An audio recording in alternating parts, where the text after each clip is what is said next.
ஜெய் ஸ்ரீ மாத்ரே நமக. ஜெய் குருதர் ஜெய் குரு பரசுராம. நமஸ்காரம். நான் கரூர்ல இருந்து வல்சலா பணிக்கர், பிரசன்ன ஜோதிடர். இன்னைக்கு நம்ம 2026ஆம் ஆண்டு தமிழ் புத்தாண்டு ராசி பலன்கள் கும்ப ராசிக்கு எப்படி இருக்குன்னு பார்க்க போறோம். இந்த வருடம் எப்ப பிறக்குது அப்படின்னா 14/4/2026 செவ்வாய்க்கிழமை காலை 9:30க்கு சதய நட்சத்திரத்துல இந்த வருடம் பிறக்குது. இந்த வருடம் சதய நட்சத்திரத்துல பிறக்கிறதுனால நீங்க என்னன்னா கும்ப ராசியில இருக்கக்கூடிய சதய நட்சத்திரக்காரர்கள் பரிகாரம் பண்ணிக்கணும். என்ன பரிகாரம் பண்ணணும் அப்படின்னா, இந்த வருடம் பிறக்குது இல்லையா? அந்த டைம்ல கோவிலுக்கு போயிட்டு, அருகில் இருக்கக்கூடிய எந்த கோவிலுக்கு வேணா போலாம். சிவன் ஆலயம் போலாம், விஷ்ணு ஆலயம் போலாம், எந்த கோவிலுக்கு வேணா போலாம். கோயிலுக்கு போயிட்டு, அங்க இருக்கக்கூடிய ஜீவராசிகளுக்கு ஆடு, மாடு இந்த மாரி இருக்குல்ல கோழி, இதுகளுக்கெல்லாம் என்னன்னா தண்ணி குடுங்க. ஓகேங்களா? மாடா இருந்துச்சுன்னா வைக்கப்புல் போடுங்க, தண்ணி குடுங்க. மக்களுக்கு பார்த்தீங்கன்னா, நீர்மோரு, அதே மாரி சாப்பாட்டுக்கு உண்டான தானியங்கள என்ன செய்யலாம் நீங்க, அ தானமா குடுக்கலாம். அப்புறம் ஏழை மக்களுக்கு வஸ்திர தானம், அப்புறம் விசிறி சொல்லுவோம் இல்லைங்களா? அந்த விசிறி தானமா குடுக்கலாம். செப்பலு, கம்பளி இது மாரி உங்களுக்கு என்ன முடியுமோ, அத தானமா குடுக்கலாம். அங்க இருக்கக்கூடிய இறைவன பிரார்த்தனை பண்ணிட்டு, ஏழை எளியர்களுக்கு இது குடுக்கறது மூலியமா, 1 வருடம் முழுவதுமே உங்களுக்கு பணத்தட்டுப்பாடுங்கிறது வராது. அது எக்கனாமிக்கல் ரீதியா நல்ல உயர்வான நிலைக்கு வருவீங்க.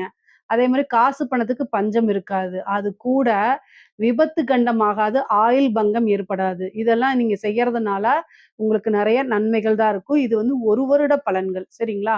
சரி இந்த வருடம் உங்களுக்கு எப்படி இருக்கு அப்படின்னா, முக்காவாசி நெறைய நன்மைகள் தாங்க. அதாவது 90% நன்மைகள் தான். உங்களுக்கு தீமைகள்ங்கிறது ரொம்ப குறைவு. அதனால கவலைப்படாதீங்க. என்னங்க 6ஆம் இடத்துக்கு குரு வருதுன்னா, அதெல்லாம் இல்ல. நல்லது தான் உங்களுக்கு. பொதுவா ஜென்ம சனி விலகிருச்சு. ஜென்ம ராகுவும் விலகப் போறாரு. அதுதான் ப்ளஸ் பாயிண்ட் உங்களுக்கு. என்னன்னு கேட்கிறீங்களா? சனி 2ஆம் இடத்துக்கு, அதாவது ஜென்ம சனியா இருந்து பாத சனியா மாறிடுச்சு.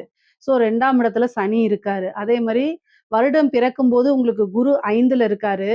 ஜூனுக்கு அப்புறம் 6ஆம் இடத்துக்கு போறாரு.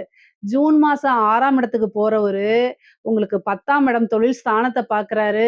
12ஆம் இடம் இன்வெஸ்ட்மென்ட் ஸ்தானத்த பார்க்குறாரு. 2ஆம் இடம் வருமானத்த பார்க்குறாரு. இதுதான் நல்லா இருக்குன்னு சொன்னேன்.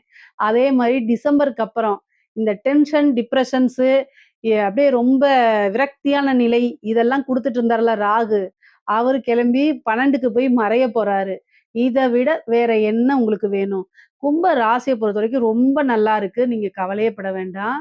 நெறைய பேர் குரு மறைஞ்சிருச்சு, அ 7:30 சனி முடியல, ராகு கேது இருக்குன்னு சொல்லுவாங்க. அதெல்லாம் கிடையாது. படிப்படியா இந்த வருடத்திலிருந்து படிப்படியா உங்களுக்கு நன்மைகள் தான் அதிகம். ஓகேங்களா? இந்த தீமை அதாவது ரொம்ப கஷ்டத்திலிருந்து வெளிவரக்கூடிய டைம் தான் இந்த டைம். இந்த டைம பொறுத்தவரைக்கும் கஷ்டம்னு இந்த வருடம் பிறக்கும்போது கஷ்டமா இருந்தாலும், அந்த கஷ்டத்திலிருந்து ஒவ்வொரு நாளும் ஒவ்வொரு படிய கடந்து வந்துகிட்டே இருக்கீங்க அப்படிங்கிறத ஞாபகம் வச்சுக்கங்க. சரி தொழில் ரீதியா எப்படி இருக்கு அப்படின்னா, ஜூன் மாசத்துக்கு அப்புறம் ரொம்ப சூப்பரா இருக்குது.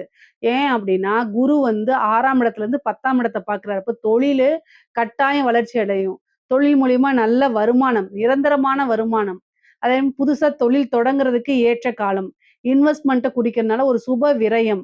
உங்களுக்கு நீங்க இன்வெஸ்ட்மென்ட் பண்றீங்க அப்படின்னா, உங்களுக்கு தொரு தொ தெ தெரிஞ்ச அனுபவம் இல்ல, இன்ட்ரெஸ்ட் இருக்கக்கூடிய விஷயங்கள்ல இன்வெஸ்ட் பண்ணுங்க. அதே மாரி தெரியல அப்படின்னா, அதுக்குன்னு ஆட்கள் இருப்பாங்க. அவங்க கிட்ட கேட்டு எப்படி இன்வெஸ்ட் பண்ணி சம்பாரிக்கிறதுன்னு கேட்டுக்கிட்டு பண்ணுங்க.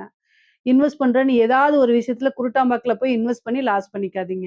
விரயம்ங்கிறது சுப விரயமா 6ஆம் இடத்துலருந்து குரு பார்க்கறதுனால சுப விரயமா பண்றது நல்லது. அதே மாரி ராகு, கேதுவும் 6ஆம் இடத்துக்கு ராகுவும் சாரி 6ஆம் இடத்துக்கு கேதுவும் 12ஆம் இடத்துக்கு ராகுவும் வர்றது ஒரு நல்ல அமைப்பு. இந்த ராகு, கேது போறதே ஒரு நல்ல அமைப்பு. வெளிநாட்ல போயி பிசினஸ் பண்றது, நீங்க பண்ணிட்டு இருக்க தொழில வெளிநாட்ல போய் பண்றது, வெளிநாட்ல இருக்கவங்க இங்க இன்வெஸ்ட் பண்றது, இந்த மாரி அமைப்புகள்.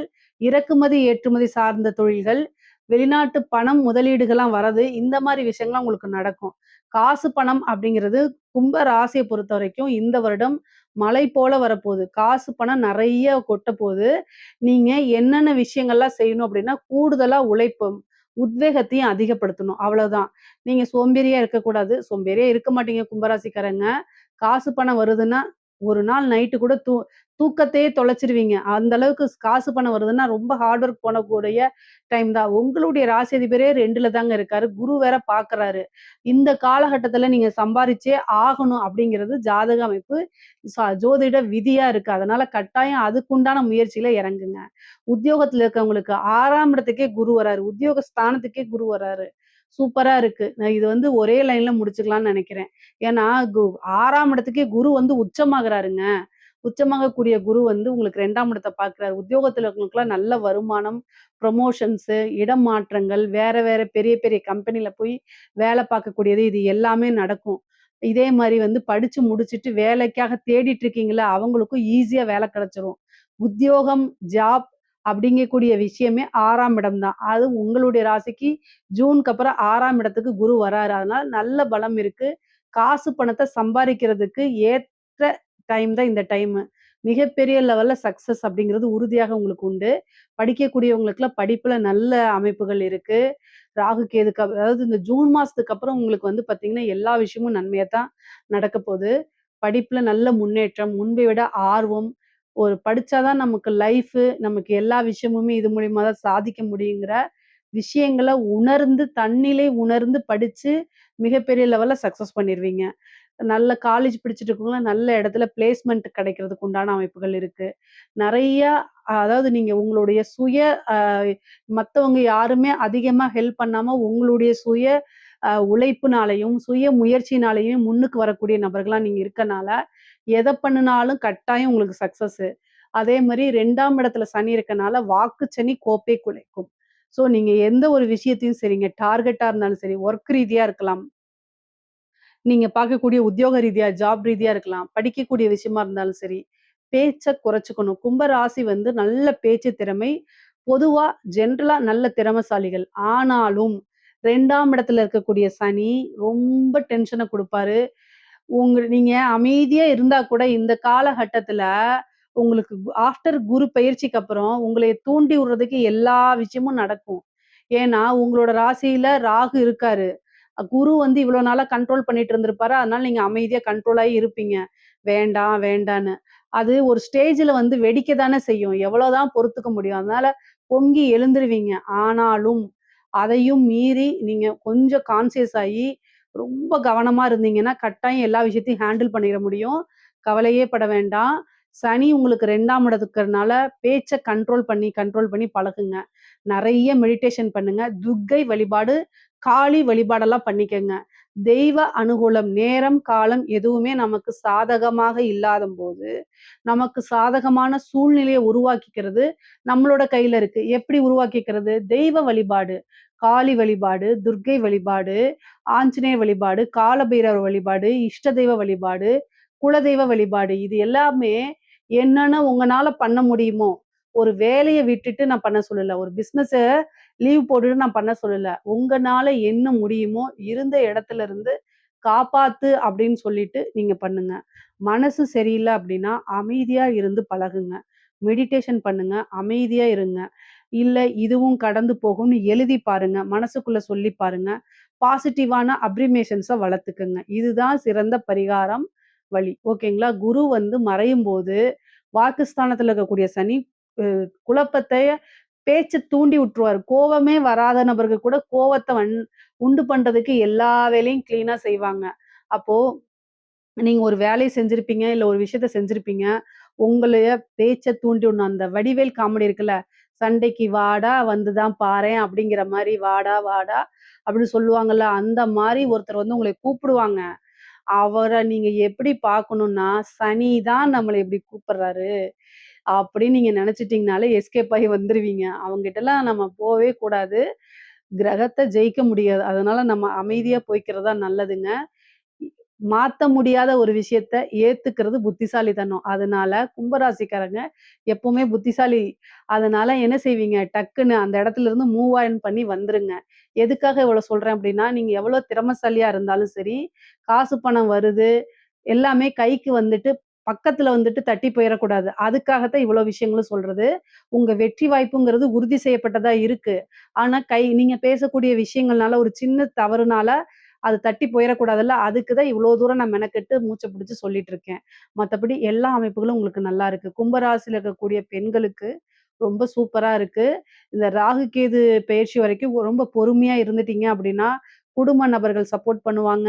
என்ன விஷயங்கள்லாம் இழந்தீங்களோ, அத்தன விஷயமும் மீட்டெடுக்க முடியும். எல்லாமே நீங்க நெனச்ச விஷயங்கள்லாம் சாதிக்க முடியும். டிசம்பருக்கு அப்புறம் ரொம்ப பரிபூரணமா நல்லா இருக்குங்க. நீங்க வேலைக்கு போறதுனாலும் வேலைக்கு போலாம். அதே மாரி வீட்ல இருந்துட்டு ஆன்லைன் பிசினஸ் பண்ணலாம். அதே மாரி டீச்சிங் பண்ணலாம். ஒரு செல்ஃப் எம்ப்ளாய்டா மாறலாம். இந்த மாரி பல ரூபங்கள் எடுக்கிறதுக்கு வாய்ப்புகள் இருக்கு. சொத்து சேர்க்கை இருக்கு. ஆடை ஆபரணங்கள் இருக்கு. நெனச்ச விஷயங்கள் எல்லாமே சாதிக்கக்கூடிய அமைப்புகள் இந்த வருடம் உங்களுக்கு உறுதியாக உண்டு. பொதுவா கும்ப ராசிக்கு 6ஆம் இடத்துல குரு, கேது இருக்கனால குடும்பத்துல வந்து நான் ஆல்ரெடி குடும்ப இதுல வந்து பாத்தீங்கன்னா, சனி இருக்காரு. அப்புறம் உங்க ஜென்ம ராசியில ராகு இருக்கு. இது என்னன்னா, குடும்பத்துல பிரச்சனைகள உண்டு பண்ணும். மன விரக்திய உண்டு பண்ணும். நான் ஆல்ரெடி சொன்னது தான். அதனால பொறுமையா போங்க. ஆனா கணவராக இருந்தால் மனைவியும், மனைவியாக இருந்தால் கணவரும் ஒருவரை ஒருவர் அனுசரிச்சு செல்லக்கூடிய காலகட்டமா இது இருக்கனால, ரொம்ப கவனமாக இருக்கணும். சண்டை சச்சரவு போடுறது, 6ல குரு வர்றது, கோர்ட்டு கேஸ் டைவர்ஸ் வரைக்கும் போயிரும். 3ஆம் இடம் நபருடைய தலையீடு. உங்க ஹஸ்பண்ட வேற ஒரு பொண்ணு இழுத்துட்டு போறது. உங்க ஒய்ஃப இந்த மாரிலாம் நடக்கிறதுக்கு வாய்ப்பு இருக்கு. அதனால ரொம்ப கவனமாக இருங்க. நான் தப்பு தப்பாலாம் சொல்லல. நாட்ல நெறைய நடக்குது. அதனால கவனமா இருங்க. நம்ம ஹஸ்பண்ட் தானே எங்க போயிற போறாருன்னு அலட்சியம் கூடாது. நம்ம ஒய்ஃப் தானே எங்க போயிற போறாங்கன்னு அலட்சியம் கூடாது. இதுக்காகவே சில ஜென்மங்கள் இருக்கு. சில ஜென்மங்கள் இதுக்காகவே பிறவி எடுத்திருக்காங்க. அவங்க கிட்ட இருந்தெல்லாம் நம்ம ஆட்கள காப்பாத்த வேண்டியது நம்மளுடைய கடமைங்க. ஸோ, அதனால கவனமா இருங்க. ஒழுக்கமாவும் இருக்கணும். ஏன் ஒழுக்கம் அப்படின்னு சொல்றேன்னா, நீங்க கெட்டவர்ன்னு நான் சொல்ல வரல. ராகு உங்களுடைய ராசியில இருக்கு. இவ்வளோ நாளா குரு பார்த்துட்டு இருந்தாரு. இப்ப குரு பார்க்கலையா, அப்ப என்ன ஆகும் அப்படின்னா, கெட்டு போறதுக்கு எல்லா வழியும் உங்களுக்கு ஓப்பன் ஆயி, வா வான்னு ஈர்ப்பு அப்படியே அந்த மைண்டும் சரியில்லைன்னா ஏதாவது ஒரு நோக்கி போயிருவோம்ல, அந்த மாரி அமைப்புகள் உருவாகுது. 3 மாசத்துக்கு குரு பலம் ஜூன்லயா, அப்ப அந்த 3 மாசம் கடுமையான காலகட்டமா இருக்கும். அந்த காலகட்டத்துல இடம் மாறி, தடம் மாறி போயிறாதீங்க தயவு செய்து. அதே மாரி காதல் ரீதியா, மன ரீதியா பிரச்சனைகள உண்டு பண்ணும். அதே மாரி கலத்தரம், திருமணத்திலயும் கொஞ்சம் பிரச்சனைகள உண்டு பண்ணும். அதனால கவனமாக இருங்க. ரொம்ப பொறுமையா எல்லா விஷயத்தையும் ஹேண்டில் பண்ணுங்க. அந்த டிசம்பருக்கு அப்புறம் அதுக்கப்புறம் நல்லா போயிரும். அதே மாரி 7ஆம் வீட்டுக்கு வந்து சனி பார்வை இல்லை. ராகு, கேது பெயர்ச்சியும் இல்லை. ராகுவும் அது பெயர்ச்சி ஆயிடுச்சு. குருவும் வந்து பலம் இல்லாதனால, இந்த வருடம் திருமணம்ங்கிறது பெருசா உங்களுக்கு பலம் இல்லாதனால, உங்களுடைய சுய ஜாதகத்துல திருமணம் சார்ந்த விஷயத்த பார்த்துக்கங்க. அதே மாரி புத்திர பாக்கியம் இருக்கு. ஏன்னா செயற்கை கருத்தரிப்பு அந்த மாரி விஷயங்களுக்கு, இயற்கையா கருத்தரிப்பா இருந்தாலும் சரி, ராகு, கேதுக்கள் புத்திர பாக்கியத்த குடுத்துரும். குலதெய்வ வழிபாடு பண்ணுங்க. சும்மா ஒரு டாக்டர்ட்ட போய் ஒரு சஜஷன் எடுத்தாலே திடீர்னு இதாயிரும். அதே மாரி ஐவிஎஃப், டெஸ்ட் டியூப்க்குலாம் போறீங்கன்னா, இந்த டைம்ல போயிருங்க. டிசம்பர் வரைக்கும் உங்களுக்கு டைம் இருக்கு. அந்த டைம்ல போயிட்டீங்கன்னா, கட்டாயம் உங்களுக்கு ஒரு புத்திரம் பாக்கியம் உறுதியாக இருக்கு. குழந்தை சந்தான பிராப்தம்ங்கிறது உறுதியாக இருக்கு. பூர்வீக சொத்துக்கள்லாம் இழுபறியா இருந்ததெல்லாம் வரும். கடன் ரீதியா இருக்கக்கூடிய பிரச்சனைக்கு நிவர்த்தி ஆயிருங்க. 6ஆம் இடத்துல குரு உச்சம் பெறனால, கடன் ரீதியா எவ்வளோ பிரச்சனைகள் இருந்தாலும், அந்த பிரச்சனைகள்ல இருந்தா உங்களுக்கு நிவர்த்தி ஆகுறதுக்கு வாய்ப்புகள் இருக்கு. இவ்வளோ நாளா இழுபறியா இருந்த கேஸுகள், கடன் ரீதியா இருந்தாலும் சரி, கோர்ட்டு கேஸ் வழக்குகள், அது என்ன கேஸா இருந்தாலும் உங்களுக்கு ஃபேவர் ஆகுறதுக்கு உண்டான அமைப்புகள் இருக்கு. நெறைய நன்மைகளும், மாற்றங்களும் உறுதியாக இருக்கு. கும்ப ராசியில இருக்கவங்களுக்கு ஹெல்த் ரீதியா பிரச்சனை இருக்கு. மருத்துவ செலவு இருக்குது. உங்களுக்கு வந்து என்ன வியாதின்னே கண்டுபிடிக்க முடியாத அளவுக்குலாம் ப்ராப்ளம் வரதுக்கு வாய்ப்பு இருக்கு. குரு வளர்த்து விட்டுருவாரு. அதனால ஹெல்த் ரீதியா உடனடியா டாக்டர பார்க்கணும். ஹெல்த்ல எப்பவுமே அவேர்னஸா இருங்க. எதுக்காக சொல்றேன் அப்டின்னா, கடுமையான உழைப்பாளிகளா இருப்பீங்க. அதனால என்ன ஆகும் அப்டின்னா, உங்களுடைய உங்களுக்கு வந்து டயர்டா இருக்கிறது, இல்ல ஏதாவது ஹெல்த்ன்னா அத அலட்சியப்படுத்திருவீங்க. காசு, பணம், பிசினஸு, ஜாப்பு இதிலேயே 24 ஹவர்ஸ் சிந்தனைகள் இருக்கும்போது, உங்களுடைய தேக ஆரோக்கியத்துல கவனம் செலுத்தாம போயிருவீங்க. அதனால பிரச்சனைகள் வரும். அந்த மாரி கூடாது. சுவர் இருந்தால் தான் சித்திரம் வரைய முடியும். தேக ஆரோக்கியத்துல கூடுதல் கவனம் தேவை. வண்டி வாகனங்கள்ல போகும்போது கவனமா போங்க. உங்களுக்கு வந்து பார்த்தீங்கன்னா, ராசி அதிபதி வந்து சனியா இருக்காரு. அவரு கூட செவ்வா சேரக்கூடிய காலகட்டங்கள்ல கவனமாக இருந்துக்கங்க. அப்படி இல்ல அப்படின்னா, செவ்வாவும், சனியும் பார்க்கும்போது கவனமா இருந்துக்கங்க. இல்லைன்னா, ஏதாவது வந்து விபத்துகள் இந்த மாரி விஷயங்கள், பிபி, சுகரு அது சாதாரணமா இதாயி பேனிக் அட்டாக் ஆகுறதுக்கு வாய்ப்புகள் இருக்கு. அதே மாரி உடல் ரீதியா வந்து பார்த்தீங்கன்னா, ரத்தத்துல வந்து நோய் எதிர்ப்பு சக்திங்கிறது ரொம்ப குறைஞ்சு போயிரும். முக்கியமா இந்த யூரினரி இன்ஃபெக்ஷன்ஸு இந்த கால்ல கீழ வந்து பாதத்துல இன்ஃபெக்ஷன் ஆயி, மூட்டு வலி, பாத வலி இந்த மாரி விஷயங்கள்லாம் வரத்துக்கு ஏதாவது ஒரு மருத்துவ விரயம், மருத்துவ செலவுங்கிறது இருக்கு. அதனால கவனமாக இருந்துக்கங்க. கலைத்துறை சார்ந்தவங்களுக்கு நல்ல ஃபேமஸ் ஆகுறதுக்கு வாய்ப்புகள் இருக்குங்க. நெறைய காசு பணம் சம்பாரிக்கிறதுக்கு குரு 6ல இருந்து 2 பார்க்குறாரு, 10 பார்க்குறாரு. நெறைய வாய்ப்புகள் வரும். உங்க ராசியில ராகு இருக்கிறது பிரம்மாண்ட வளர்ச்சி, பாசிட்டிவாவோட நெகட்டிவா ஃப்ரேம் ஆகுறதுக்கு, நெகட்டிவ் பப்ளிசிட்டி கிடைக்கும். எப்படியோ பப்ளிசிட்டி உங்களுக்கு கிடைச்சிரும். காசு பணத்த சம்பாரிக்க முடியும். கலைத்துறைக்கு இது ஒரு நல்ல வாய்ப்பு. இந்த டைம கரெக்ட்டா நீங்க யூஸ் பண்ணிக்கிட்டீங்கன்னா, அரசாங்க உத்தியோகத்துல இருக்கவங்களுக்கு இந்த டைம் ரொம்ப கவனமாக இருக்கக்கூடிய டைமு. குரு 6ஆம் இடத்துல இருக்கிறனால நல்ல உத்தியோகம், ப்ரமோஷன்ஸ் இதெல்லாம் உங்களுக்கு கிடைக்கும். காசு பணமும் கிடைக்கும். அதே நேரத்துல உங்கள காமிச்சு, உங்கள ஏமாத்தி, உங்கள பனிஷ்மென்ட்டுக்கு அனுப்பி விடுறதும் நடக்கும். உங்க மேல ஒர்க் பிரஷர் அதிகமா, பாரங்கள் அதிகமா, நீங்க உங்களோட பேர இன்ஃப்ளூயன்ஸா யூஸ் பண்ணி வேற ஏதாவது நிகழ்வுகள் நடக்கிறது. இந்த மாரி விஷயங்கள்லாம் நடக்கும். கவனமாக இருக்கணும். காசு, பணம், உத்தியோகம் இதுலலாம் பிரச்சனை கிடையாது. ஆனா உங்களுடைய பேர மிஸ்யூஸ் பண்றாங்களா? உங்களோட பதவிய மிஸ்யூஸ் பண்றாங்களான்னு பாருங்க. இல்லைன்னா நீங்க அதுக்கு ஆளாகுற மாரி பதில் சொல்ற மாரி வரும். அரசாங்க உத்தியோகத்துல இருக்கவங்க ரொம்ப கவனமா இருக்கணும். முக்கியமா லஞ்ச லாவணியங்கள ஈடுபாடு பண்ணும்போது, ஒரு டெண்டர அனௌன்ஸ் பண்ணும்போது, கையெழுத்து போடும்போதெல்லாம் கவனமாக இருந்துக்கங்க. அரசியல்வாதிகளுக்கு எப்படி இருக்கு அப்படின்னா, வளர்ச்சி தான். ஏன் அப்படின்னா, சனி உங்களுக்கு 2ஆம் இடத்துக்கு போயிடுச்சு. குரு 5ஆம் இடத்துல இருக்காரு. ராகு உங்களுடைய ராசியில இருக்காரு. ராகு ராசியில இருந்தா, ஏதாவது பண்ணி ஜெயிச்சுருவீங்க. குரு பலம் இருக்கு. ஏன்னா, ஏப்ரல்லயே எலக்ஷன் வரதுனால, அந்த டைம பொறுத்தவரைக்கும் உங்களுக்கு நல்லா இருக்கு. ஸோ வெற்றி வாய்ப்பு உங்களுக்கு இருக்கான்னு கேட்டா, என்ன பொறுத்தவரைக்கும் இருக்கு. அது சக்சஸும் ஆகும். ராகு, கேது 7லயும் அதே மாரி 2ஆம் இடத்துல சனியும் 5ஆம் இடத்துல குருவும் இருக்கிறது, நல்ல அமைப்பு. வெற்றி வாய்ப்புக்கு உண்டான அமைப்பு தான். ஆனா சில தடங்கல்கள் இருக்கு. 7ஆம் இடத்துல இருக்கக்கூடிய கேது தடைய உண்டு பண்ணுவாரு. பக்கத்துல வரும் வெற்றி டக்குன்னு தட்டி போயிரும். அதுக்கு உண்டான பரிகாரங்கள், பூஜைகள், யாகங்கள், வேள்விகள்லாம் பண்ணிக்கங்க. கட்டாயம் நீங்க ஜெயிச்சுருவீங்க. உங்களுடைய குடும்ப ஜோசியர் உங்களுக்குன்னு தனிப்பட்டவங்க இருக்கிறாங்கன்னா, அத வந்து என்ன செய்யுங்க, கலந்து ஆலோசிச்சு பண்ணுங்க. அதுதான் ரொம்ப ரொம்ப நல்லது. பொதுவா பொருளாதார வாழ்க்கை நல்லா இருக்கு. ஐஸ்வர்ய பிராப்தம் ரொம்ப நல்லா இருக்கு. உறவுகளிடையே மனக்கசப்பு ஏற்படுறதுக்கு வாய்ப்புகள் இருக்கு. அதனால பார்த்துக்கங்க.